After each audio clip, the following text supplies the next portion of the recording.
दोस्तों कैसे हैं आप सभी। आई होप आप सभी बहुत अच्छे होंगे। मैं सब इंस्पेक्टर काजल स्वागत करती हूँ आपका इस चैनल पे। भाई UP triple S C PET का नोटिफिकेशन पहले ही आ गया था। 14 मई से लेके 17 जून तक उसके फॉर्म भरे जाने हैं। बहुत सारे बच्चे इस बात को लेके कंफ्यूज है कि एक्चुअली में ये पीईटी है क्या, और इसको इस बार क्लियर करना हमारे लिए क्यों इंपॉर्टेंट है, और अच्छे मार्क्स से क्लियर करना क्यों इंपॉर्टेंट है। क्योंकि इस बार जो बच्चा इसमें अच्छे मार्क्स लेके आएगा ना, वो 3 साल तक फायदे में रहेगा। क्योंकि आपको पता है 2027 में वैकेंसी तो आने ही वाली है, बहुत सारी वैकेंसी आपकी आएंगी 2027 से पहले, क्योंकि 2027 में आपके इलेक्शन है।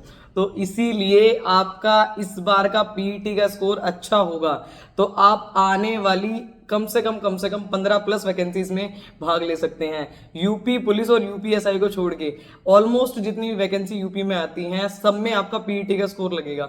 तो इसीलिए इस वीडियो को ध्यान से देखना, आपको एक एक चीज बिल्कुल आसान भाषा में, आसान शब्दों में समझ में आ जाएगी कि ये पीईटी क्या बला है, हमें इसको कैसे अच्छे मार्क्स से क्वालिफाई करना है, क्या आपकी बुक लिस्ट रहने वाली है, आपके यूट्यूब सोर्सेज क्या रहने वाले हैं, साथ ही साथ अभी से आपको कितना डेडिकेशन पीईटी को देने की जरूरत है।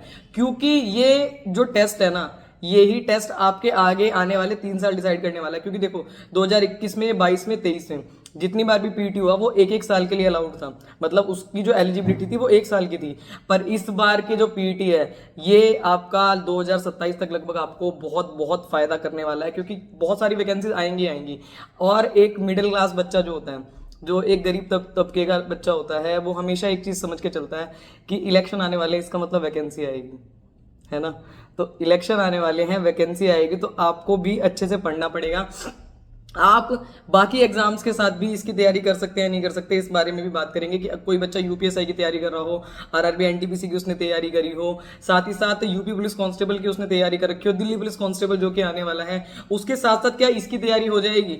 इन सारी चीजों के बारे में डिटेल में चर्चा करेंगे। तो चलिए वीडियो को शुरू। देखो भाई, UP triple S C PET का कंसेप्ट इस वजह से आया था कि हम 10 अलग अलग एग्जाम करवाएंगे और उसके बाद सबका प्री लेंगे, फिर मेंस लेंगे, फिर प्री लेंगे, फिर मेंस लेंगे। इसमें विभाग का भी टाइम खर्च हो रहा है, एनर्जी खर्च हो रही है, मैन पावर खर्च हो रही है, साथ ही साथ आप लोगों का भी समय व्यर्थ हो रहा है। आप आज इसका एग्जाम देने जा रहे हो, फिर उसका प्री देने गए, किसी का मेन देने गए, आपने सारे फॉर्म भरे, आप खुद ही कंफ्यूज हो गए कि मुझे करना है कि नहीं करना। इसीलिए विभाग ने एक काम करा कि पीईटी प्रीलिमिनरी एलिजिबिलिटी टेस्ट को लेकर आया। उसमें क्या आपको फायदा होगा, आपको बस एक सिंगल ये पेपर देना है। इसमें आपके कुछ मार्क्स आएंगे, 100 मार्क्स का आपका पेपर होगा, 2 घंटे होंगे, 100 ही क्वेश्चन होंगे। इसको लेके आपके मान लो 80 मार्क्स आ जाते हैं और स्टेनोग्राफर का फॉर्म निकला, उसमें दिखाया जाएगा कि भाई पीईटी वाला अगर स्कोर तुम्हारा इतना है, फलाना स्कोर है, मान लो आपके 80 मार्क्स आए, उसमें मांगे कि 75 मार्क्स वाले बच्चे ही सिर्फ इसको भर पाएंगे। ये एक तरीके से जैसे सीटेड एस्टेट चलते हैं ना कि मतलब इतने मार्क्स हैं तो आप कर पाओगे, तो आप फॉर्म को भर पाओगे, ये उस तरीके का टेस्ट है। तो और इस बार ये इसलिए फायदेमंद है क्योंकि आपका ये वाला जो टेस्ट है 3 साल तक काम करेगा, ठीक है। तो अच्छा आया और बुरा आया, दोनों में ही आपका फायदा या नुकसान है। तो इसीलिए आपको अच्छे से इसको करना है। अब अगर हम इसमें वैकेंसीज की बात करें कि कौन कौन सी वैकेंसीज हैं जिनके आप फॉर्म भर सकते हैं, तो देखो यूपी में जो स्टेनोग्राफर की आती है, ये आपको स्क्रीन पे दिख रही होंगी कुछ वैकेंसीज। इन सारी वैकेंसीज के साथ साथ UP lower PCS, UP village development officer यानी कि जिनको हम वीडियो कहते हैं, साथ ही साथ यूपी के लेखपाल, इन सभी के फॉर्म आप लोग भर पाएंगे जब आप पीटी में स्कोर करेंगे। अच्छा स्कोर इसलिए बार बार मैं कह रही हूं क्योंकि सब में अलग अलग एलिजिबिलिटी मांगी जाती है, डिपेंड करता है कि पेपर किस तरीके का आता है। और प्रीवियस ईयर क्वेश्चंस आप लोगों के लिए बहुत बहुत ज्यादा मस्ट रहेंगे। हम अभी सिलेबस की बात करेंगे, पर प्रीवियस ईयर क्वेश्चन आप लोगों को देखना जरूर से जरूर है। अगर आप ये नहीं देखते हैं तो आपको पता नहीं चल पाएगा कि पेपर आता किस तरीके से है और मुझे क्या करना है, ठीक है। किसी भी एग्जाम को क्लियर करने का एक फंडा होता है, 2 चीजें आपके पास जरूर से होनी चाहिए। सबसे पहला सिलेबस, दूसरा प्रीवियस ईयर क्वेश्चंस। सिलेबस के लिए आप लोग टेलीग्राम चैनल ज्वाइन कर लेना, वहां पे आपको पूरा का पूरा सिलेबस मिल जाएगा। उस पीडीएफ को या तो आप प्रिंट करके निकलवा सकते हैं या फिर आप अपने हाथ से लिख सकते हैं। मेरा सजेशन आपको रहेगा आप अपने हाथ से लिखना, ताकि आपको पता रहे कि ये सिलेबस है। और प्रीवियस ईयर क्वेश्चन के लिए आप ये सेट ऑफ 3 कॉम्बो है एक तरीके से किरण का।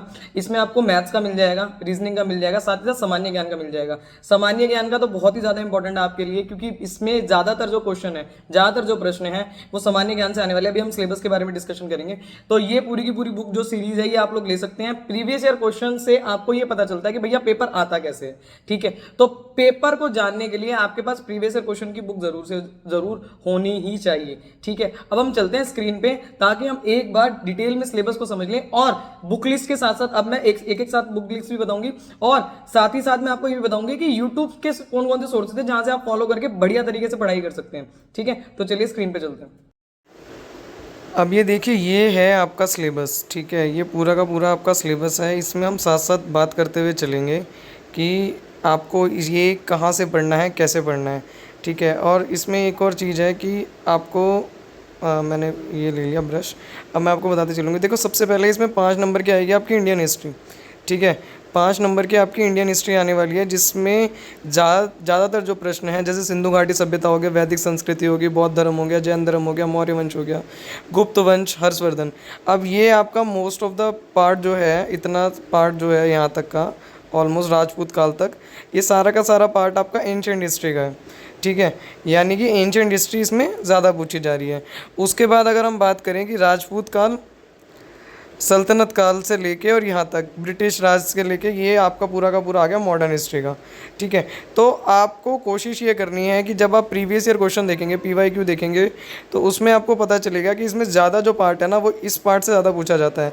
तो आप लोगों के पास एक बुक होगी लूसेंट, ठीक है। लूसेंट ऑलमोस्ट सबके पास होगी। लूसेंट नहीं होगी तो एक किरण पब्लिकेशन की बुक आती है, ठीक है, जिसमें NCERT के फॉर्म में दिया हुआ है, वो बुक भी बेस्ट है।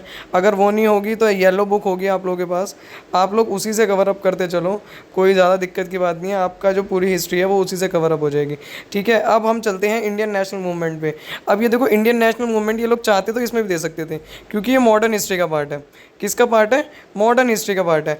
पर नहीं, इन्होंने इसमें नहीं दिया, इन्होंने इसको अलग से दिया कि स्वाधीनता आंदोलन के प्रारंभिक वर्ष, ठीक है, यानी कि 1885 से लेके और 1947 तक जितने भी आंदोलन हमारे भारत में हुए हैं, वो सारे के सारे आपको इसमें करने हैं, कवर अप करने हैं। ये सारी चीज़ें भी आपकी बहुत आराम से लूसेंट से, अदरवाइज़ वो किरण पब्लिकेशन वाली जो बुक होती है वो भी बढ़िया दिया हुआ है उसमें, उससे आपकी कवर अप हो जाएगी, ठीक है। अब हम आते हैं ज्योग्राफी पे। देखो, ज्योग्राफी में, ज्योग्राफी इनकी सिंपल है, आपकी ये भी लूसेंट से ही कवर हो जाएगी। आपको किसी भी अलग से मतलब कोर्स या कुछ लेने की ज़रूरत नहीं है। इसमें डेली की डेली बस भारत और विश्व का भूगोल बिल्कुल लाइन वाइज ही दिया हुआ है, ठीक है। नदियाँ, भूजल संसाधन, पर्वत, पहाड़, मरुस्थल, वन, खनिज, ये सब कुछ बहुत डिटेल में बहुत अच्छे तरीके से उसमें दिया हुआ है। मेरा सजेशन आपको रहेगा कि आप वैश्विक भूगोल जो होता है ना, विश्व का भूगोल जो होता है, उसको ना पढ़ें। समझ में आ रही है? विश्व वाला जो भूगोल है उसको ना पढ़ के आप सिर्फ और सिर्फ भारत के भूगोल को पढ़ लेना। उसी से ही आपके 5 में से ऑलमोस्ट ये समझ लो 3 से 4 नंबर बन जाएंगे। आ रही है बात समझ में? क्योंकि हिस्ट्री ये जो मतलब जो जीके है, जीके अपने आप में एक बहुत बड़ा पार्ट है। तो कोशिश करनी है कि कम से कम टाइम में हम ज़्यादा से ज़्यादा चीज़ों को कवर अप कर सकें। अब ये देखिए, ये आपका आ गया भारतीय अर्थव्यवस्था। भारतीय अर्थव्यवस्था में हमें क्या करना है, 1947 से लेकर, एक तो ये बात तो है ही, अगर आप किसी भी एग्ज़ाम की तैयारी कर रहे हैं, पंचवर्षीय योजना जो है ना, पंचवर्षीय योजना जो है, ये सबसे मोस्ट इंपॉर्टेंट पार्ट है। अगर आप लोग कहेंगे तो मैं आपको अपने नोट्स भी प्रोवाइड करवा दूंगी, और मैंने करवाए भी हुए हैं, मेरे ख्याल से टेलीग्राम पे पड़े हुए हैं, आप लोग इसको पढ़ लेना। साथ ही साथ LPG रिफॉर्म्स नहीं आए थे, जो कुछ LPG रिफॉर्म्स लेके आए थे मनमोहन सरकार जो थी, उसको बहुत अच्छे से पढ़ना। और 2014 के बाद के आर्थिक सुधार, अब ये आपको कहाँ से मिलेंगे? ये आपको मिलेंगे लेटेस्ट क्वेश्चन में से। ये आप लूसेंट से चाहें तो लूसेंट से ही पढ़ सकते हैं, पर मेरा सजेशन आपको रहेगा, एक क्या नाम है, उत्कर्ष क्लासेस पे सर है, उन्होंने अच्छे से कराया है भाई, 2014 वाले आर्थिक सुधार जो है, तो उनसे आप लोग कर लेना, कवर अप कर लेना। 2-2.5 घंटे क्लास है, सारी चीज़ें क्लियर हो जाएंगी, जिसमें आपको ये श्रम सुधार आ जाएगा, GST आ जाएगा, GST का बिल कैसे आया है, ठीक है, आर्थिक सुधार, ये नीति आयोग वगैरह जो है, ये तो चलो अभी आएंगे, इसको करते हैं। अब देखो, भारतीय संविधान की अगर हम लोग बात करें तो भारतीय संविधान में वही है, पूरा का पूरा ही आ जाएगा, ठीक है। एक तो 1 से लेकर कम से कम, अगर आप लोग किसी भी एग्ज़ाम की तैयारी करें तो कम से कम 72 से 74 76 तक आर्टिकल तो तुम्हें लगातार याद होने ही चाहिए, जो जो इंपॉर्टेंट है। मतलब आर्टिकल्स आपको याद होने चाहिए 1 से 76 तक, जितने भी इंपॉर्टेंट आर्टिकल हैं ये सारे के सारे आपको याद होने चाहिए। उसके बाद जो UPSC का हो गया, SPSC का कौन सा आर्टिकल है, जो संविधानोत्तर संस्थाएं हैं, उन सब के तो आपको याद होने चाहिए। साथ ही साथ ये तो याद होने चाहिए 1 से 76 तक, ठीक है। जिला प्रशासन हो गया, जिसमें पंचायती राज व्यवस्था आ जाएगा। ठीक है, आप लोग कमेंट करके बताना कि पंचायती राज व्यवस्था कौन से संविधान संशोधन से लागू हुई थी। ये भी आपका बहुत आसानी से, बहुत बढ़िया तरीके से आपका कवर अप हो जाएगा। किसमें भैया, तुम्हारा उसमें कवर हो जाएगा। अब देखो इन्होंने इसमें खेल कर दिया। इसमें खेला ये करा कि पूरी की पूरी जो साइंस है ना, उसमें फिजिक्स भी दे दी, केमिस्ट्री भी दे दी और बायोलॉजी भी दे दी। तो ये पूरी की पूरी जो चीज़ है ये हो जाएगी आपकी 5 नंबर में। अब इसके लिए आपको क्या पढ़ना है, इसके लिए सिर्फ आपको इंपॉर्टेंट पढ़ना है। तो मेरा सजेशन आपको रहेगा, अगर आप साइंस के स्टूडेंट हैं तो आप लोग सिर्फ और सिर्फ प्रीवियस ईयर क्वेश्चन करना, कहीं से अलग से पढ़ने की जरूरत नहीं है, उसी से आपका सारा का सारा कवर हो जाएगा जो प्रीवियस ईयर क्वेश्चन की मैंने तुम्हें बुक बताई है। अब हम लोग आते हैं एलिमेंट्री अर्थमेटिक पे। अब तुम एक बात समझ के चलो, ये जो एलिमेंट्री अर्थमेटिक है ना, ये वाला जो पोर्शन है, ये वाला पोर्शन तो इतना आसान है कि इसमें ज़्यादातर जो चीज़ें हैं वो सिर्फ और सिर्फ सिंप्लीफिकेशन से रिलेटेड है। मतलब अगर किसी ने नॉर्मल जोड़ घटा गुना भाग सीख रखा है ना, तो वो बच्चा कर जाएगा इन चीज़ों को। ठीक है, बेशक इन्होंने इतनी चीज़ें दी हुई हैं, ये औसत पोसत और ये सारी चीज़ें, पर ये कोई बहुत ज़्यादा बड़े टॉपिक नहीं है, नॉर्मल टॉपिक है। अभी आप लोग एक चीज़ और देखेंगे, इसमें DI आता है, वो बिल्कुल ऐसा आता है कि रुला देने वाला। उसमें अभी हम चर्चा करते हैं कि उसमें क्या है।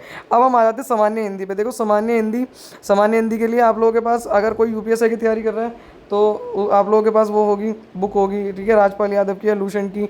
अगर आप लोग ऑनलाइन पढ़ना चाहें, एक तो नवीन सर पढ़ाते हैं, ठीक है, नवीन सर हैं, मैंने भी इनसे करी थी। एक क्या नाम है, विवेक सर हैं, विवेक सर भी बहुत बढ़िया पढ़ाते हैं एग्जामपुर पे।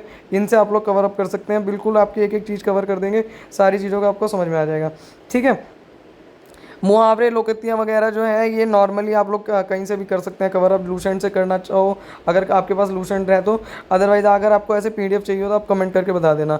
अब अगर कोई बच्चा इंग्लिश का स्टूडेंट है, ठीक है, ऑलरेडी उसने थोड़ी बहुत इंग्लिश करी हुई है, तो देखो इसमें इंग्लिश की ग्रामर में से क्वेश्चन बहुत ज़्यादा हार्ड नहीं आते, नॉर्मली क्वेश्चन है, 5 ही नंबर की है इंग्लिश। आप लोग चाहें तो स्किप कर सकते हैं, पर मेरा सजेशन आपको रहेगा कि अब जब आप प्रीवियस ईयर क्वेश्चन वाली बुक रहेंगे ना, इसलिए प्रीवियस ईयर क्वेश्चन का महत्व है, क्योंकि ज़्यादा सब इसमें सब कुछ आ रहा है, सब कुछ तो आ रहा है, कुछ रह रहा है क्या, सारी चीज़ें बोल दी है भाई। हिस्ट्री आ गई, पॉलिटी आ गई, ज्योग्राफी आ गई, इकोनॉमिक्स आ गई, हिंदी आ गई, इंग्लिश भी आ गई, मैथ भी आ गई अब तक हमारी। अब इसके बाद हम आते हैं रीजनिंग पे। तो कोशिश करना कि आप प्रीवियस ईयर क्वेश्चन से कवर अप कर लो। अब आते हैं हम रीजनिंग पे। देखो रीजनिंग में कैलेंडर और घड़ी, इसका एक क्वेश्चन पिछली बार पूछा गया था। ठीक है, कि आज 23.4.2025 है, तो आज से 5 साल बाद क्या होगा, इस टाइप से क्वेश्चंस आए हुए थे। तो ये वाले क्वेश्चन आप लोग करके चले जाना। एक UPSI में ब्रह्मास्त्र सीरीज थी, ब्रह्मास्त्र, ठीक है, ब्रह्मास्त्र की सीरीज थी दीपक सर की, दीपक सर हैं, कौन से वाले, एग्जामपुर वाले। 2 दीपक सर हैं, एक तो दीपक सर है RWA पे और एक दीपक सर है एग्जामपुर पे। तो एग्जामपुर वाले जो दीपक सर थे उनसे आपको कर लेना है, उन्होंने बहुत बढ़िया तरीके से ब्रह्मास्त्र वाली सीरीज़ में कराया हुआ है, अच्छे तरीके से कवर हो जाएगा। और अगर आपके पास कोई बुक हो, कोई सी भी बुक आपके पास हो, RS अग्रवाल हो, ठीक है, या फिर RS अग्रवाल नहीं है तो RS अग्रवाल में तो मुझे ऐसा लगता है बेफालतू के फर्जी क्वेश्चन है। अगर आपके पास किरण वाली बुक हो, ठीक है, उसमें सारे के सारे लेटेस्ट क्वेश्चन दिए हैं, तो वो आप लोग वहाँ से कर सकते हैं, बाकी प्रैक्टिस जो करनी होगी। ठीक है, अब देखो करंट अफेयर आप लोगों को कम से कम 1 साल का पढ़ना पड़ेगा। ठीक है, करंट अफेयर आप लोग अभी मत पढ़ना, मेरा सजेशन रहेगा बाद में पढ़ लेना, बाद में मैं आपको सोर्सेज भी बता दूंगी इसके। अब हम आते हैं सामान्य जागरूकता। अभी सामान्य जागरूकता कहाँ से होगा, ये आपका एक तरीके से है स्टैटिक का पार्ट। ठीक है, ये स्टैटिक का पार्ट जो है, जो लूसेंट के पीछे वाला है ना, बस उसे ही रट जाना तुम, उसी से तुम्हारा बेड़ा पार हो जाएगा, सारी चीज़ें हो जाएंगी उसी से ही तुम्हारी। ठीक है, केंद्र शासित प्रदेश वगैरह ये सब कुछ उसी में आ जाएगा। अब हम आते हैं इस पे, ये जो है ना, ये है, मैंने अभी आपको बताया था ना, ग्राफ और विश्लेषण ऑफ ग्राफ, ये 10 नंबर का जो आएगा ना, ये रुला देगा तुम्हें। इसमें दो ग्राफ पूछे जाएंगे ऐसे DI करके, यूं करके नहीं होता जो, इसमें इतनी टफ कैलकुलेशन ये लोग दे देते हैं, बढ़िया कैलकुलेशन दे देते हैं कि तुम्हारा परसेंटेज हो गया, प्रॉफिट एंड लॉस हो गया, ठीक है, डिस्काउंट हो गया, वो सब कुछ इसके अंदर आ जाएगा। तो अगर किसी की मैथ अच्छी है तो वो तो इसमें 10 नंबर का फ़ायदा ले जाएगा। अगर किसी की मैथ बेकार है तो आप लोग कोशिश करना कि आप लोग उसको सही करें। तो क्योंकि मैथ ना इसमें 15 नंबर की है, तुम ये मान के चलो 5 नंबर की मैथ मत समझो, 15 नंबर की है। 5 नंबर तो आपके जो मैथ के आ रहे हैं, सॉरी 5 नंबर तो जो आपके मैथ के आ रहे हैं वो तो आ ही रहे हैं, 5 नंबर 10 नंबर आपके हैं ग्राफ के, आ रही है बात समझ में। तो ये ग्राफ वाला आपका पार्ट हो गया। उसके बाद हिंदी गद्यांश तो हो जाएगा, चलो इसमें कोई बड़ी बात नहीं है। उसके बाद आ गया तालिका व्याख्या और विश्लेषण, तालिका व्याख्या एवं विश्लेषण, ये भी बिल्कुल सेम एज इट इज़ इसी की तरह, ये जो ये ऐसे तालिका बना के इस तरीके से ऐसे क्वेश्चन पूछ लेते हैं कि ये इधर है, ये इसने इतने नंबर प्राप्त करे, इसने इतने नंबर प्राप्त करे, तो कैसे होगा। हिंदी का भी आ जाता है कभी कभी और इसमें मैथ का भी आ जाता है।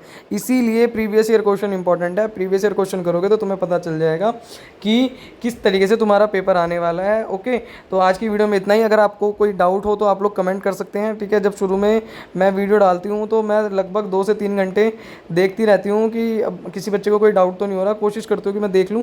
आप लोग अपने कमेंट सेक्शन मतलब कमेंट सेक्शन आप लोगों के लिए ऑन है, आप लोग इसको यूज़ कर सकते हैं अच्छे डाउट्स पूछने के लिए, ठीक है। तो बाय बाय, टेक केयर, जय हिंद।